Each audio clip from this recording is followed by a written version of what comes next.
Good morning students, this is my 16th lecture of electronic components end devices. और पिछले lecture में हमने MOSFET के बारे में डिस्कस किया था कि मॉसफेट होता क्या है। और फिर हमने ये जाना था कि एक वोल्टेज कंट्रोल डिवाइस है और दो प्रकार की होती है, डिप्लीशन मोड और एनहेंसमेंट मोड। और डिप्लीशन में भी एन चैनल और पी चैनल में विभाजित की जाती है और एनहेंसमेंट में भी एन चैनल और पी चैनल में विभाजित की जाती है। तो जो बेसिक डिफरेंस था डिप्लीशन मोड और एनहेंसमेंट मोड में, वो ये था कि डिप्लीशन मोड में चैनल हमारा पहले से बना होता है, जबकि एनहांसमेंट में पहले से कोई भी चैनल नहीं होता है। डिप्लीशन हम कहते हैं ऑन डिवाइस, जबकि एनहांसमेंट कहते हैं ऑफ डिवाइस। ये क्लोज स्विच, ये ओपन स्विच। डिप्लीशन में आपको सीधे ड्रेन टू सोर्स टर्मिनल पे वोल्टेज देना होता है और आपकी करंट प्रवाहित होना शुरू हो जाती है सर्किट में। परंतु एनहांसमेंट में अगर आपको डिवाइस को पहले ऑन करना है तो पहले गेट टर्मिनल पे आपको वोल्टेज देके क्या बनाना पड़ेगा, चैनल बनाना पड़ेगा। तो ये हमारा बेसिक डिफरेंस होता है डिप्लीशन मोड में, जहां पे पहले चैनल पहले से होता है, सिर्फ वीडीएस को अप्लाई करने पर आपका करंट का प्रवाह होने लगता है। जबकि एनहांसमेंट में चैनल बनाने के लिए पहले गेट टर्मिनल पे वोल्टेज को देना पड़ता है, जब चैनल क्रिएट होता है और तब हम करंट का प्रवाह करवा सकते हैं। तो डिप्लीशन मोड मॉसफेट हम लोगों ने डिस्कस कर लिया था, एन चैनल भी और पी चैनल भी। तो आज हम डिस्कस करेंगे एनहेंसमेंट मोड मॉसफेट, जो कि एक ऐसा प्रकार का मॉसफेट होता है जिसमें चैनल पहले से नहीं होता है। सर्वप्रथम हम गेट टू सोर्स के मध्य में वोल्टेज लगाते हैं, चैनल का फॉर्मेशन करते हैं और तब करंट को प्रवाहित करवा पाते हैं। तो आइए हम डिस्कस करते हैं एन चैनल एनहेंसमेंट मॉसफेट। तो एन चैनल एनहांसमेंट मॉसफेट को बनाने के लिए सबसे पहले आपने पी टाइप का एक ब्लॉक ले रखा है, उसमें दो एन टाइप के ब्लॉक्स को आपने इंसर्ट किया है। अब चूंकि यही दो एन टाइप के ब्लॉक्स के मध्य में चैनल कहीं स्थापित होता है, तो इसीलिए इसको कहते हैं N channel MOSFET. Gate terminal को हमने बाकी पूरी सबस्ट्रेट और चैनल से आइसोलेट कर रखा है एक SiO2 की लेयर द्वारा। बाकी सोर्स और ड्रेन टर्मिनल आपके एन टाइप के हैं, जिसको हमने मेटालिक कॉन्टैक्ट से जोड़ रखा है। ये हमारा है सबस्ट्रेट टर्मिनल, जिसको हम सोर्स के साथ लेके चलते हैं। तो देखिए, कोई भी चैनल आपका इनिशियली नहीं है। ये आपकी एनहांसमेंट मोड मॉसफेट है, जो है कि एन चैनल है, कोई भी चैनल इसमें पहले से नहीं है। तो सबसे पहले अगर हम क्या करेंगे, अगर हमने VDS को अप्लाई कर दिया और VGS को 0 रखा, पहले केस में आपने VDS को अप्लाई कर दिया और VGS को 0 रखा, तो क्या होगा, कोई करंट नहीं फ्लो करे, क्योंकि आपके पास कोई भी चैनल नहीं है। ठीक है, नेक्स्ट हम क्या करते हैं, सेकेंड स्टेप में अब हमने क्या किया, VGS को पॉजिटिव में अप्लाई कर दिया। तो आइए देखिए क्या होता है। गेट टर्मिनल हमने कर दिया पॉजिटिव, तो अब यहां पे पॉजिटिव चार्ज एकत्रित हो गए। ठीक है, अब इस पॉजिटिव चार्ज है, हमारा सबस्ट्रेट कौन सा है, पी टाइप, तो मेजॉरिटी वाहक होंगे होल्स। ठीक है, तो अब इस पी टाइप के ये पॉजिटिव चार्ज से ये होल्स जो होंगे पी टाइप के, वो रिपेल होंगे तो नीचे की तरफ आना शुरू हो जाएंगे। ठीक है, जो पी टाइप में माइनॉरिटी वाहक होंगे, जो कि होंगे क्या, इलेक्ट्रॉन्स, तो ये जो आपके इलेक्ट्रॉन्स होंगे ये चैनल की तरफ आना शुरू हो जाएंगे। धीरे धीरे जैसे जैसे करके हम VGS पे पॉजिटिव वोल्टेज को बढ़ाते चले जाएंगे, इलेक्ट्रॉन्स की संख्या इस चैनल पे बढ़ती चली जाएगी। धीरे धीरे क्या होगी, यहां पे एक इन्वर्जन लेयर का फॉर्मेशन हो जाएगा, जो कि किसकी होगी, इलेक्ट्रॉन्स की, जिसे हम कहते हैं इन्वर्जन लेयर। गेट पे अप्लाई किए जाने वाला वह वोल्टेज जिस पर ये इन्वर्जन लेयर का फॉर्मेशन हो जाए, चैनल का फॉर्मेशन हो जाए, उसे हम कहते हैं थ्रेशहोल्ड वोल्टेज। ठीक है, तो सबसे पहले अगर आपने अपने एनहांसमेंट मॉसफेट में ड्रेन टू सोर्स वोल्टेज को लगाया तो कोई भी करंट नहीं फ्लो करे, क्योंकि हमारे पास चैनल नहीं था। तो इसलिए सबसे पहले हमें चैनल को बनाना है। चैनल को बनाने के लिए हमने गेट टर्मिनल पे पॉजिटिव वोल्टेज अप्लाई किया, तो पी टाइप सबस्ट्रेट में जो मेजॉरिटी वाहक आपके होल्स थे वो दूर भागने लगे चैनल से। जितने भी आपके इलेक्ट्रॉन्स थे नेगेटिव टाइप के, वो पॉजिटिव की तरफ अट्रैक्ट होना शुरू हो गए और धीरे धीरे ये दो एन टाइप के ब्लॉक्स के मध्य में एकत्रित होना शुरू हो गए। अब जैसे जैसे इस वोल्टेज को हम और +2 +3 करके बढ़ाते चले जाएंगे, तो हमारे यहाँ पे इलेक्ट्रॉन्स की संख्या बढ़ती चली जाएगी और एक इन्वर्जन लेयर का फॉर्मेशन हो जाएगा। गेट पर अप्लाई किए जाने वाला वह वोल्टेज जिसपे चैनल का फॉर्मेशन हो जाता है, इन्वर्जन लेयर का फॉर्मेशन हो जाता है, उसे हम कहते हैं VT थ्रेशोल्ड वोल्टेज। जब भी हमारा ये gate to source voltage threshold से कम होता है तो करंट का प्रवाह नहीं होता है। जब भी हम VGS को VT से ज्यादा अप्लाई कर देते हैं तो चैनल की चौड़ाई बढ़ने लगती है। ठीक है, तो गेट पर अप्लाई किए जाने वाला वह वोल्टेज जहां पर चैनल का फॉर्मेशन हो जाए उसे हम कहते हैं थ्रेशोल्ड वोल्टेज। जब भी हम अपने इस गेट वोल्टेज को थ्रेशोल्ड वोल्टेज से ज्यादा करेंगे तो चैनल की चौड़ाई बढ़ना शुरू हो जाएगी। ठीक है, यानी अब आपने जब VGS को पॉजिटिव में अप्लाई कर दिया तो आपके पास क्या हो गया, चैनल। अब आप क्या कर सकते हो, इस ड्रेन टर्मिनल पे वोल्टेज अप्लाई करके ID करंट का प्रवाह करवा सकते हो। ठीक है, तो देखिए N टाइप का हमारे पास ड्रेन था। ठीक है, हमने क्या किया, सोर्स से हमारे कैरियर्स निकलते हैं, उत्सर्जक होता है हमारा, तो हमने सोर्स को नेगेटिव से कनेक्ट कर दिया।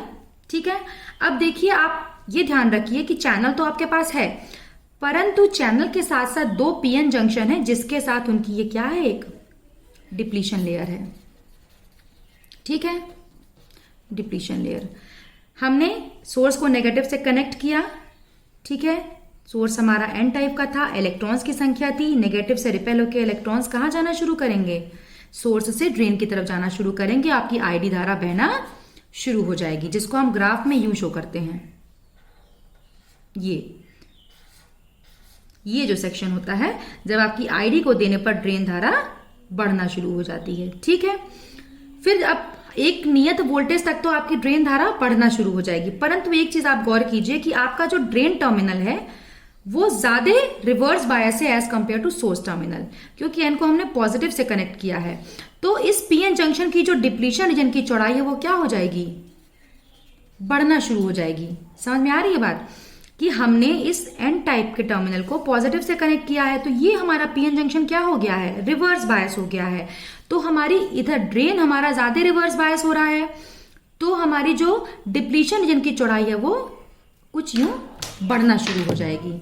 ठीक है, और हमारा चैनल थोड़ा थोड़ा सा टेपर होना शुरू हो जाएगा, मतलब पतला होना शुरू हो जाएगा। जो चीज यहां पे थी वो यूं हो जाएगी, तो धीरे धीरे हमारी करंट क्या है, वो सैचुरेट कर जाएगी, जिसको हमने इस रीजन से शो किया है। ये वो रीजन है जहां पे हमारा VDS को बढ़ाने पर करंट बढ़ती रहती है, परंतु जब हम VDS को एक निश्चित वैल्यू के बाद बढ़ाना शुरू करते हैं तो ड्रेन टर्मिनल की जो रिवर्स बायसिंग थी वो ज्यादा बढ़ जाती है, डिप्लीशन की चौड़ाई बढ़ने लगती है और चैनल थोड़ा सा सकरा यानी पतला होने लगता है, तो हमारी ड्रेन करंट सैचुरेट कर जाती है। तो ड्रेन टू सोर्स वोल्टेज की वह वैल्यू जहां पे चैनल हमारा पिंच ऑफ होने लगता है उसे कहते हैं हम पिंच ऑफ वोल्टेज। इस कंडीशन में भी देखिए आपकी करंट बिल्कुल जीरो नहीं होती, फ्लो करती है। क्यों? क्योंकि अभी भी आपका सोर्स नेगेटिव टर्मिनल से कनेक्टेड है और इलेक्ट्रॉन्स जो होते हैं इलेक्ट्रिक फील्ड के प्रेशर के अंडर जंक्शन को क्रॉस करते हुए करंट का प्रवाह कराते हैं, परंतु वो करंट सैचुरेटेड हमें मिलती है। समझ में आई बात कि हमने जब drain to source voltage apply किया तो हमारी करंट बहना शुरू हुई, क्योंकि हमने N टाइप के सोर्स को नेगेटिव से कनेक्ट किया था। सोर्स हमारा होता है उत्सर्जक, कैरियर्स का उत्सर्जन करता है, तो इलेक्ट्रॉन्स हमारा सोर्स से ड्रेन तक जाते हैं और ड्रेन टू सोर्स तक आपको एक धारा बहना शुरू हो जाती है ID। परंतु इसके साथ साथ आपको यह भी देखना है कि आपके पास 2 PN जंक्शंस हैं जिनके साथ उनकी डिप्लीशन रीजन भी अटैच है। ठीक है, तो जैसे जैसे हम ड्रेन टू सोर्स वोल्टेज को बढ़ाते हुए चलते हैं, हमारा जो ड्रेन टर्मिनल का रिवर्स बायसिंग है वो बढ़ जाता है, तो डिप्लीशन यानी कि चौड़ाई ड्रेन की तरफ बढ़ने लगती है और चैनल हमारा यूं कुछ होने लगता है, सकरा होने लगता है और ड्रेन करंट जो हमारी वो सैचुरेट कर जाती है। ठीक है, चलिए आइए इसके हम कैरेक्टरिस्टिक को जल्दी से डिस्कस कर लेते हैं ताकि हम फिर आगे के टॉपिक की तरफ बढ़ें। तो ये देखिए, जब हमने ड्रेन पे वोल्टेज अप्लाई करना शुरू किया, VDS अप्लाई करना शुरू किया, तो हमारी करंट पहले धीरे धीरे बढ़ी, फिर जब हमारा पिंच ऑफ के करीब वोल्टेज पहुंचा तो ड्रेन करंट हमारी सैचुरेट हो गई। वह रीजन जहां पे हमारी ड्रेन वोल्टेज को देने पर ड्रेन करंट बढ़ती है उसे कहते हैं ओमिक रीजन या लीनियर रीजन, क्योंकि यहां पे हमारी वोल्टेज को देने पर करंट समान रूप से बढ़ना चालू कर देती है। इसमें हमारी जो मॉसफेट है वो वोल्टेज कंट्रोल्ड रजिस्टर की तरह बिहेव करती है, वोल्टेज कंट्रोल्ड रजिस्टर। ठीक है, फिर जब हमने एक नियत वैल्यू के बाद से VDS को बढ़ाना शुरू किया तो क्या हुआ, चैनल पतली होना शुरू हो गई, डिप्लीशन की चौड़ाई बढ़ गई और हमारी ड्रेन करंट सैचुरेट कर गई एक पर्टिकुलर वैल्यू ऑफ VGS के लिए। और जैसे जैसे देखिए हम VGS को बढ़ा रहे थे हमारी ड्रेन करंट बढ़ रही थी। ठीक है, अब आइए ट्रांसफर कैरेक्टरिस्टिक की बात कर लेते हैं। तो ट्रांसफर कैरेक्टरिस्टिक वो कैरेक्टरिस्टिक होती है जो कि हमें ये बताती है कि गेट पर अप्लाई किए जाने वाले वोल्टेज के अकॉर्डिंग ड्रेन करंट पर क्या प्रभाव पड़ रहा है। तो जैसा कि आपको पता था, सबसे पहले आपने VGS को पॉजिटिव में अप्लाई किया था जिसके कारण आपका चैनल बनी थी और फिर आपका करंट बढ़ना शुरू हुई थी। ठीक है, तो आप ये देखिए एक थ्रेशोल्ड नियत वोल्टेज के बाद आपकी करंट की वैल्यू बढ़ती है क्योंकि इस वोल्टेज पे आपका क्या बन जाता है,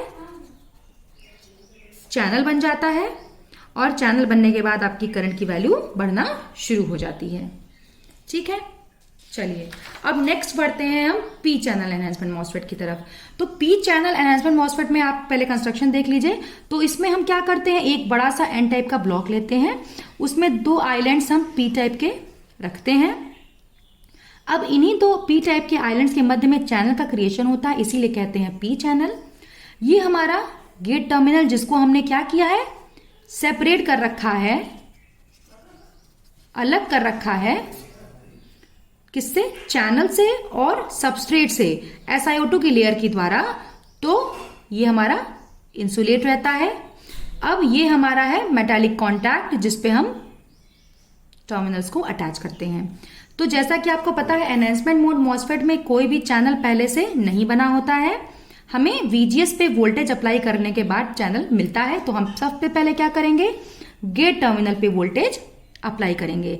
इसमें भी आप वो कंडीशन दिखा सकते हैं कि हमने ड्रेन टू सोर्स के मध्य में वोल्टेज अप्लाई किया पर कोई भी करंट नहीं बही क्योंकि कोई भी चैनल नहीं है। तो फिर हमने क्या किया, गेट टर्मिनल पे नेगेटिव वोल्टेज को अप्लाई कर दिया। अब देखिए गेट टर्मिनल को हमने नेगेटिव कर दिया तो यहाँ पे नेगेटिव चार्जेस एकत्रित हो गए। सबस्ट्रेट है हमारा एन टाइप का जिसमें मेजोरिटी वाहक क्या होते हैं, आपके इलेक्ट्रॉन्स। तो ये इलेक्ट्रॉन्स क्या होंगे, इस नेगेटिव टर्मिनल से रिपेल होकर नीचे की तरफ भागना शुरू करेंगे क्योंकि same charges repel each other. इसके अलावा जो आपके होल्स होंगे, वो जो होल्स होंगे आपके क्या होंगे, माइनॉरिटी कैरियर्स। तो वो माइनॉरिटी कैरियर्स क्या करेंगे, आपके इस नेगेटिव टर्मिनल की तरफ अट्रैक्ट होना शुरू हो जाएंगे, तो वो आगे की तरफ जाने की कोशिश करेंगे। जैसे जैसे हम गेट टर्मिनल पे अपने इस वोल्टेज को बढ़ाते चले जाएंगे, यहां पर एक पॉजिटिव होल्स की संख्या बढ़ती चली जाएगी और क्या फॉर्मेशन हो जाएगा, एक इन्वर्जन लेयर का फॉर्मेशन होगा जिसमें होंगे क्या, आपके होल्स जो कि पॉजिटिव टाइप होंगे। ठीक है, यानी पी चैनल में आपने गेट पर नेगेटिव वोल्टेज अप्लाई किया तो जो भी आपके सबस्ट्रेट के इलेक्ट्रॉन्स थे वो रिपेल होकर सबस्ट्रेट की तरफ भागना शुरू कर दिए और जितने भी आपके एन टाइप के माइनॉरिटी वाहक होल्स थे वो दोनों पी टाइप के रीजन के मध्य एकत्रित होने लगे। जैसे जैसे आपने VGS को और बढ़ाया, यहाँ पे कैरियर्स पॉजिटिव होल्स की संख्या बढ़ गई और एक इन्वर्जन लेयर का फॉर्मेशन हो गया जिसको हम कहते हैं चैनल। ठीक है, अब हमारे पास चैनल बन गया। चैनल बनने के पश्चात हमने क्या किया, अब हमने ड्रेन टू सोर्स वोल्टेज को अप्लाई कर दिया। अब देखिए चूंकि आपका सोर्स क्या है, पॉजिटिव टाइप है, पी टाइप है, उत्सर्जक का काम करता है, तो हमने अपने सोर्स को पॉजिटिव से कनेक्ट कर दिया। इस पॉजिटिव टर्मिनल से होल्स हमारे क्या होंगे, रिपेल होंगे और कहां जाएंगे, चैनल की तरफ, और ड्रेन करंट का प्रवाह हमारा स्टार्ट हो जाएगा। ठीक है, वो हमने शो किया इस रीजन से। ठीक है, जैसे जैसे हमने चैनल बना लिया VGS पे वोल्टेज अप्लाई करने के बाद, अब जब ड्रेन टर्मिनल पे हमने वोल्टेज अप्लाई किया तो इनिशियली क्या होगा, जैसे जैसे वोल्टेज को बढ़ाएंगे करंट का प्रवाह बढ़ता चला जाएगा। फिर अगर आप ध्यान से देखिए तो आपने ड्रेन टर्मिनल में पी टाइप को नेगेटिव से कनेक्ट कर रखा है, तो आपका ये जो पीएन जंक्शन है वो क्या है, रिवर्स बायस हो रखा है। रिवर्स बायसिंग के कारण क्या होगा, जब हम इस VDS को बढ़ाएंगे, रिवर्स बायसिंग के कारण आपकी डिप्लीशन यानी कि चौड़ाई बढ़ना चालू हो जाएगी, तो चैनल क्या हो जाएगा, ये देखिए थोड़ा तिरछा मैंने बनाया, सकरा होना शुरू हो जाएगा और ड्रेन करंट की धारा क्या हो जाएगी, सैचुरेट हो जाएगी, आपकी एक नियत वैल्यू पे बहना शुरू कर देगी। धीरे धीरे हम जैसे जैसे VDS की वैल्यू बढ़ाते जाएंगे चैनल हमारा पिंच ऑफ की तरफ जाएगा, परंतु फिर भी चूंकि हमने सोर्स को पॉजिटिव से कनेक्ट किया है तो हमारे जो होल्स होंगे इलेक्ट्रिक फील्ड के इफेक्ट के अंदर इस जंक्शन को क्रॉस करते हुए ड्रेन धारा को प्रवाहित कराते रहेंगे। उस रीजन को हम कहेंगे सैचुरेशन रीजन। ठीक है, वह रीजन जहां पे वोल्टेज को बढ़ाने पर करंट समान रूप से बढ़ती रहती है उसे हम कहते हैं ओमिक रीजन या लीनियर रीजन। फिर जब हम एक ड्रेन वोल्टेज को एक नियत वैल्यू के बाद बढ़ाना शुरू करते हैं तो क्या होता है कि डिप्लीशन रीजन की चौड़ाई बढ़ने लगती है, क्योंकि ड्रेन टर्मिनल पर रिवर्स बायसिंग बढ़ जाती है। डिप्लीशन रीजन की चौड़ाई इस पीएन जंक्शन पर बढ़ जाती है, चैनल पतला होना शुरू हो जाता है और ड्रेन धारा हमारी सैचुरेट कर जाती है। ठीक है, गेट वोल्टेज पर अप्लाई किए जाने वाला वह वोल्टेज जिसपे चैनल बनती है उसे हम क्या कहते हैं? Threshold voltage. इसमें हमने चूंकि गेट को नेगेटिव वोल्टेज दिया था तो VT बराबर -2। ठीक है, अगेन हम पढ़ते हैं ट्रांसफर कैरेक्टरिस्टिक को। तो ट्रांसफर कैरेक्टरिस्टिक आपकी वो कैरेक्टरिस्टिक होती है जो कि ड्रेन धारा और गेट टू सोर्स वोल्टेज के मध्य हम खींचते हैं, जिसपे हम ये देखते हैं कि गेट पर अप्लाई किए जाने वाले वोल्टेज के अकॉर्डिंग ड्रेन धारा पर क्या प्रभाव पड़ रहा है। तो देखिए -2, जब जैसे ही आपने वोल्टेज को धीरे धीरे VGS पे बढ़ाना शुरू किया तो वह वोल्टेज VGS पे जहां पे आपका चैनल बन जाए और ड्रेन धारा प्रवाहित होने लगे उसे हम कहते हैं थ्रेशोल्ड वोल्टेज। और ये देखिए -2 के बाद आपकी चैनल बन गई और अब आपकी ड्रेन धारा प्रवाहित होने लगी। ठीक है, तो ये हमारा था एनहेंसमेंट मोड मॉसफेट।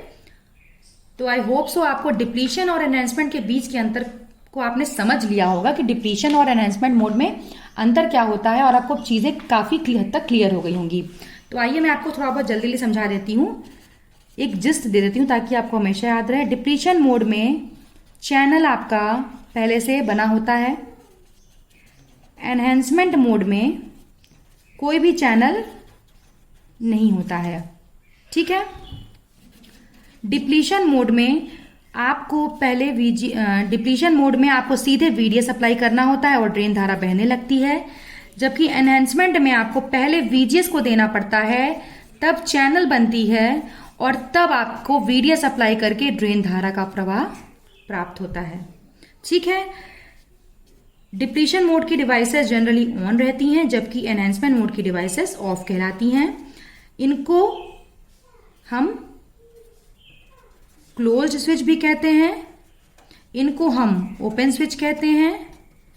इसको जब हमें ऑफ करना होता है तब VGS अप्लाई करते हैं तो ये ऑफ होती हैं, इसको जब हमें ऑन करना होता है तो हम VGS अप्लाई करते हैं। ठीक है, तो आई होप सो आपको डिप्लीशन और एनहेंसमेंट के बीच का अंतर समझ में आया होगा कि डिप्लीशन और एनहेंसमेंट में बेसिक डिफरेंस क्या होता है। डिप्लीशन में चैनल बना होता है, आप सिर्फ ड्रेन टू सोर्स पे वोल्टेज अप्लाई कीजिए और आपकी ड्रेन धारा प्रवाहित होना शुरू हो जाएगी। एनहेंसमेंट में चैनल चूंकि नहीं होता पहले से तो आपको पहले गेट टर्मिनल पर VGS को अप्लाई करना पड़ता है, तब चैनल बनती है। उसके पश्चात आप VDS को अप्लाई करके ड्रेन धारा को प्रवाहित करा पाते हैं। चलिए, तो आप इसको स्टडी कीजिएगा, जो भी आपको समझ में नहीं आता है आप पूछिए, आप अपने क्वेश्चंस पोस्ट करिए। फिर मिलते हैं नेक्स्ट लेक्चर में, तब तक के लिए थैंक यू।